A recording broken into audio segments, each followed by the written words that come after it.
नमस्कार जय जगन्नाथ आप समस्त मोर गोटे मिनी ब्लॉग को आप समस्त स्वागत।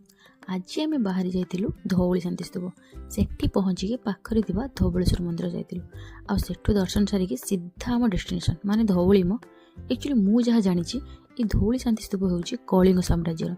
ये शांति स्तूप को बौद्ध विहार बोली भी कहुए।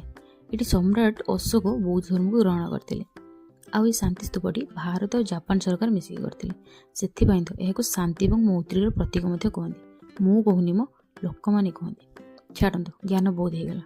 स्वामी स्त्री मिसिक किसी फटो उठीलु तापर टी बुलाबुली कर बाहरी घर को रास्ते आसला बेले गोटे रिल्स करदेलु एक्चुअली आम दुई जन टे रिल्स प्रेमी हो सी जहाँ भी हो सेठू सीधा पहुँची गलु मार्केट बिल्डिंग मोर टे मेहंदी कर सेठू सारिक आसला बेले बाटरू माछ नहीं आसलु रूम्रे पहुँचिकी मो माछटा को धरदेली ए पिला हाथ में कारण मु मेहंदी लगे ना तो मो स्वामी परम मित्र कहले भाउज दियो आज मु रोसई करी तापर कौन सी लगे रोसई आम स्वामी स्त्री आम कम आज ये रोचे जय जगन्नाथ।